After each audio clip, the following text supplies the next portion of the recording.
Halo teman-teman saya kan. Jadi zaman sekarang ini kalau beli mobil rasanya lebih nyaman kalau sudah diinspeksi gitu sama petugas khusus dan suka mendapat sertifikat juga atau keterangan lengkap tentang kondisi mobil ini. Tapi saya sendiri belum pernah lihat nih gimana caranya seorang inspektor itu memeriksa mobil. Nah, kebetulan di sini saya di Karo Harapan Indah akan menginspeksi. Nah, ini mobil kantor sih, mobil operasional yang kondisinya kilometernya rendah. Nah, tapi saya pengen tahu kira-kira apa saja yang bakal diperiksa sama petugas inspeksi pada saat dia memeriksa mobil bekas. Anggap aja ini mobil bekas ya, jadi kondisinya real gitu. Kilometernya masih rendah, cuman kondisinya emang ini mobil pejuang keras nih gitu. Untuk itu saya akan ditemani sama Mas Novan dari Karo Indonesia. Halo Mas Novan, Halo, apa kabar? Mas Day, baik. Baik. Waduh.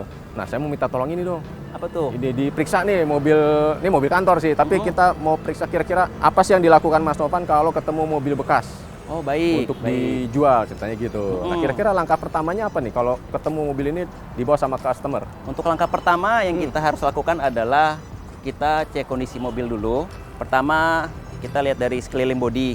Sekeliling apa bodi. aja yang menjadi bagian-bagian kerusakan mobil ini. Contoh misalnya, dari bumper depan. Oh, bumper depan. Terus kita ke bagian samping juga kita cek. Oh, ini keseluruhan dulu. pemeriksaan awal ya? Pemeriksaan awal. Setelah itu seluruh bodi kita cek sampai ke sana. Kemudian kita ke bagian dalam. Bagian dalam? Oh, masih pengamatan awal ya? Betul, masih pengamatan awal. Untuk di bagian awal sendiri, kita akan cek beberapa kondisi di mana mobil ini tidak bekas banjir. Oh. Pertama, kita cek untuk di bagian bawah dari kolong jok. Kolong jok? Ya, betul.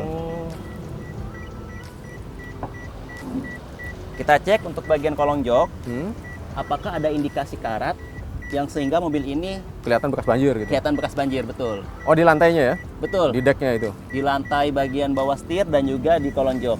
Apabila tidak ada indikasi karat, mobil ini berarti aman Aman. dari banjir. Oke. Yang Terus apa lagi, kedua, Mas? kita cek ke bagian setir. Nah, untuk bagian setir ini kita nyalakan dulu mobil mesinnya. Kemudian kita coba putar-putar. Oh, diputar. Apa Ya. nih? Periksa apa nih, Mas? Power Ini steering? betul. Kita akan mengecek bagian rack setir apakah kondisi setir ini masih layak pakai atau tidak. Gimana? Kalau rusak dia akan bunyi. Oh, gitu. Nah, tapi kalau tidak ada bunyi berarti kondisinya aman. Bagus ya. Nah, kemudian setelah kita cek untuk bagian setir, kita cek keseluruhan seperti AC, apakah dingin atau tidak. Oh, fitur-fiturnya. Betul. Terus kita cek bagian sel lampu, apakah semua berfungsi dengan normal atau tidak. Terus wiper. Oke. Kemudian beberapa audio, misalnya ini ada audionya, kita nyalakan. Oh, iya. Kita nyalakan dulu biar kita tahu suaranya keluar atau tidak. Oke. Nah, kita coba dulu semuanya. Coba ya. Nah, berarti kondisinya untuk audio sendiri masih normal. Normal. Kemudian kita cek ke bagian keseluruhan di bagian pintu. Oke. Apakah ada kendala sama power window-nya? Kita cek keseluruhan. Sehingga dengan pengecekan seperti ini kita akan meminimalisir kondisi mobil yang kalau dibilang kurang baik. Kurang baik. Setelah kita cek keseluruhan sudah oke untuk di bagian dalam, kita cek bagian kondisi dalam juga. Oh, plafon-plafon ya? Plafon. Tiang-tiang. Betul. Aman, berarti mobil ini bisa dikategorikan dengan grade A atau B. Oh. Kategori grade A itu dengan kilometer yang masih rendah. Kilometer Dengan rendah. kilometer sekarang di 33.000, ini kondisi mobilnya tahun 2017. 2017. Berarti kalau 2017 dengan kilometer 33.000 jatuhnya grade B. Grade B. Oh, Iya. Tapi kalau masih di angka 10.000, 20.000 itu kategori bisa dikatakan grade A. Oh, itu Berarti sih mobilnya mobil nggak jarang pernah dipakai ya. Iya. Nah, Mas Novan, kalau mau tahu kilometernya itu diputar gimana? Nah, baik. Ini ada salah satu tips juga nih. Hmm. Kita tahu mobil ini kilometernya masih bagus atau tidak, yaitu pertama kita melakukan pengecekan di bagian pedal gas rem bagian bawah. Oh. Apakah kondisinya memang sudah tipis atau masih tebal? Oh, itu ya. Yang Karetnya pertama, ya. Karena posisi ini adalah bawaan pabrikan yang tidak bisa di custom atau diberubah-ubah. Kemudian kita cek juga ke bagian posisi setir. Setirnya ini masih nyaman, halus atau tidak, atau sudah terkelupas. Oh. Mobil ini kan tahun 2017, Iya. berarti sudah Ya, 3 tahun. Nah, Berarti dengan kondisi 3 tahun harusnya kalau mobil ini dengan kilometernya tadi 33.000 dan kita cek juga ke bagian bannya sama semua 2017, berarti mobil ini masih dengan kondisi kilometer yang asli. Dan kita juga bisa ngecek ke dealer authorizer-nya histori pemakaian mobil ini apakah sama atau tidak.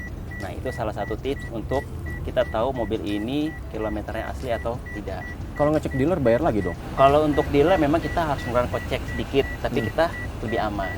Nah, ada pertanyaan lagi nih Mas. Kalau bedanya ada masalah di mounting transmisi sama engine mounting mesin. Nah, bedanya apa Mas? Pertama, perbedaannya adalah kita nyalakan dulu mesinnya.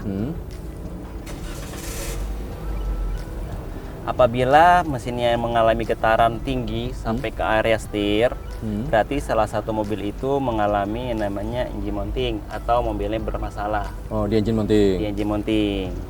Nah, kalau untuk di bagian setir, kita akan coba ke posisi bagian drive.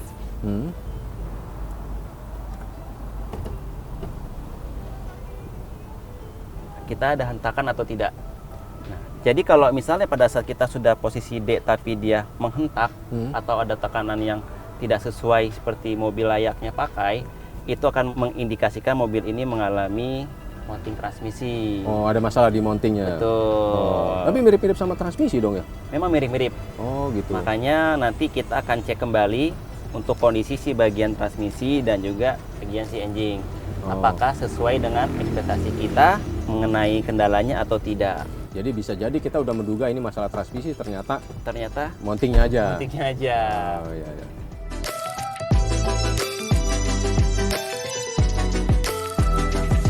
Kita cek lagi untuk bagian sisi-sisi pintu. Pintu. Betul. Untuk dari sisi pintu kita cek keseluruhan apakah mobil ini mengalami perbedaan dari pabrikannya atau tidak.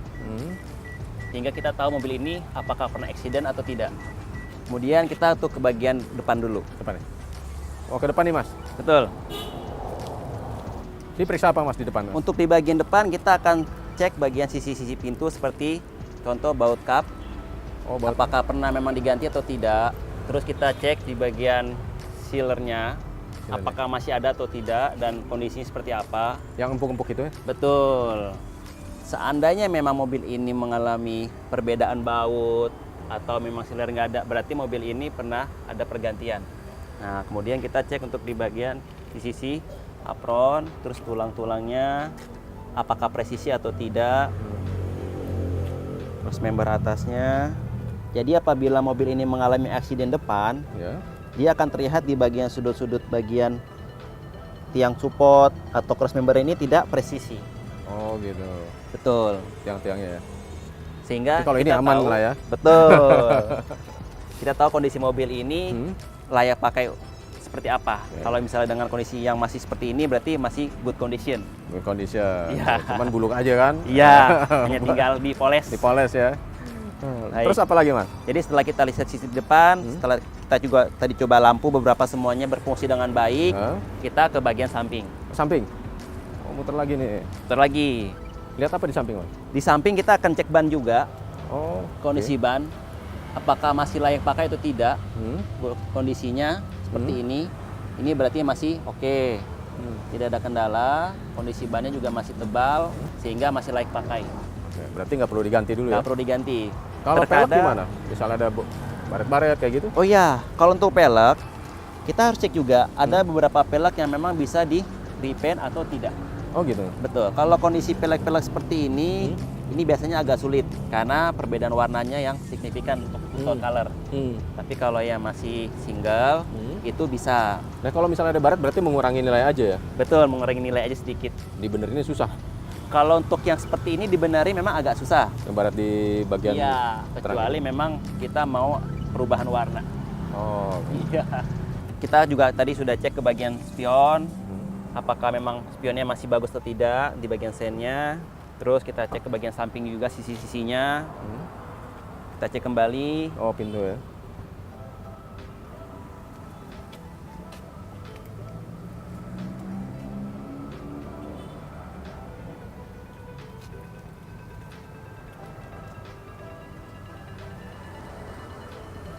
pengecekan yang sama dengan sebelah kanan tadi? Sama ya seperti yang kita lakukan sebelumnya. Cek banjir. Betul. Selain cek banjir dan juga cek bagian presisi pintu, kita juga harus tahu bahwa setiap kondisi dari panel ini tidak mengalami accident sampai ke bagasi paling belakang. Oke. Untuk bagian bagasi sendiri, kita akan tahu mobil ini pernah kena accident tidak. Terlihat nanti di bagian sisi-sisinya. Contoh dari bagian atas dulu. Wah, itu kan susah nih Mas ya, karena Betul. bentuknya melengkung-melengkung itu. Iya. Nah, Bedanya sama yang udah pernah kena? bedanya adalah kita akan cek bagian bawah. Kita buka sedikit di sini. Oh, dicuak gitu. Betul. Ini memang untuk dari pabrikan bisa dilepas. Oh, oke. Tapi memang ada yang mudah, ada yang tidak. Nah, kita cek bagian sini.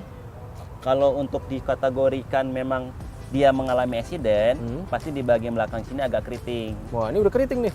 Nah, kalaupun memang keriting, kita akan cek lagi bagian namanya las titik. Las titik. Las titik itu seperti ini. Nah, berarti mobil ini pernah kena belakang. Wah, ternyata mobil kantor kita pernah kesundul nih. Karena posisi las titiknya juga ada beberapa perubahan yang sudah tidak signifikan. Oh, gitu. Iya. Wah, untuk bisa ketahuan nih dari balik karet nih. Kalau nggak ngelihat karetnya nggak kelihatan ya, kalau nggak dibuka. Iya. Sampai mana Mas ketahuannya? Sampai sini? Sampai ke sini aja. Situ Nggak aja? usah banyak-banyak, karena kalau memang dia kena accident pasti ada beberapa yang sudah keriting. Oh, gitu. Betul. Biar lebih meyakinkan lagi juga kita bisa cek ke bagian bawah, Oh. tempat di area-area ini, ban cadangan. Dari situ ya? Nah, di sini juga kelihatan bagi bawah. Kalau udah masuk kolong ya? Betul. Oke. Karena yang namanya rangka ketika dia terkena benturan, dia akan kembali seperti semula. Nggak akan balik semula. Betul. Pasti masih ada sisa-sisa. Itu nggak bisa diganti tuh plat itu? Nggak bisa. Nggak bisa ya? Karena menyatu sama mobil ya? Mobil, betul. Mas Wah, Indai. jadi mau nggak mau ketahuan itu yang udah kena. Iya. Contohnya Jadi mobil- dari sini kita akan mengetahui bahwa mobil yang kita pakai apakah bekas banjir atau tidak, apakah bekas accident atau tidak, kita lebih nyaman. Oh. Karena setelah di inspek ini kita tahu, oh kondisi mobil seperti ini loh. Oh gitu. Terus selain body bekas tabrakan, gimana tuh dengan kaki-kaki dan performa mesin gitu? Kalau untuk kaki-kaki nanti kita akan melakukan namanya test drive. Test drive. Tapi biasanya test drive itu setelah kita mengkoreksi semua dari si mobil. Kalau kabin kayak misalnya jok-jok itu dibuka-buka gitu nggak? Plafon-plafon itu kayak gitu sampai diperiksa nggak? Oh, kalau plafon kita pasti periksa. Gitu. Biasanya kita periksa setelah kita ke bagian belakang, di mana kita akan cek bagian plafon belakang juga sampai ke depan. Nah, Itu diapain Mas caranya? plafon ini kita cek kondisinya layak pakai atau tidak. Karena biasanya bagi perokok itu akan menyisakan noda atau bau yang tak sedap bagi pengguna selanjutnya. Baunya ya. Betul. Sisa. Pasti masih ada ya, Ya. Kalau kayak habis perokok itu kan pasti bau di dalam tuh agak-agak gimana gitu. Ya, ya. Mengapa kita juga tes keseluruhan dalam si kondisi mobil. Berarti kalau udah urusan sama penggerak itu harus di test drive ya, kaki-kaki, Iya, betul. transmisi. Kita maupun coba. Oke, boleh dong Mas. Kira-kira gimana? Dicobanya itu di jalanan khusus yang ekstrim atau di sekitar kantor aja apa gimana? Sekitaran kantor juga bisa. Oh gitu. Sebenarnya mobil second memang tidak sebagus 100% mobil baru. Tapi kita akan ngecek keseluruhan dari si bagian-bagian ini apakah memang masih berfungsi normal atau tidak. Nah kalau misalnya mobilnya lama, bukan untuk masuk showroom, tapi untuk dilempar lagi keluar, itu diganti nggak? Mountingnya diperbaiki dulu nggak kayak gitu? Biasanya tergantung dari request. Ada yang minta memang, aku pengennya mobilnya dengan kondisi good condition ya mas. Baik. gitu. Atau yang mas nggak apa-apa apa adanya, saya mau mobilnya, saya suka sama mobilnya. Oke. Oh, Tapi gitu. kita memang selalu memberikan kenyamanan ke konsumen dengan selalu memberikan keseluruhan itu dengan kondisi mobil yang good condition. Untuk condition berarti udah ada yang diganti Iya. supaya rasanya enak gitu ya? Iya.